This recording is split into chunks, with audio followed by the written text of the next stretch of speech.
Now, I know you're a big fan of Trump. I see it on your hat there. Absolutely. What are your thoughts? We're asking today actually about the Vice President, JD Vance. What do you think about him? I like him. I like him. And I think he's a good fit. This is a new era of the Republican Party, and Donald Trump has given us that. How familiar were you with Vance before the nomination? Yeah, I've been fairly familiar with him. I mean, I know that he had a very contentious campaign in Ohio to win the senator position that he has. I don't know nothing about him. That night when they mentioned, I didn't know zero about this man. I wasn't very familiar with him. I've heard of him before.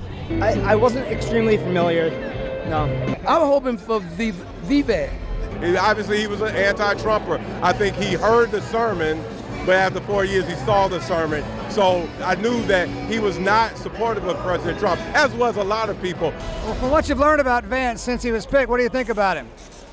I'm still learning. Okay. He's completely new. I like his age. I like that he's young, all right? That he's young and savvy and creative and intelligent. You know, I think that he makes a good match. He has suffered, come up through the hard knocks, and I think that a lot of Americans will be able to relate to that. He knows who the deep state are. I think that this time he's not going to make the same mistake second time around. And I think that he's really done his vetting, and I think he's chosen a real true patriot. Trump has access to information I don't have.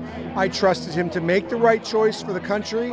And if he selects JD Vance, I'm 100% behind it. And that brings me to this point. You know, anybody who is looking at this race closely, I encourage them, like Amber Rose said, to do their research, to research it, all right? And find out who these people are, not just the presidency and the vice president, all right? I'm talking about all the elections, especially the local elections. Those are the most important elections to our community and our districts where we live. Research these candidates. Okay.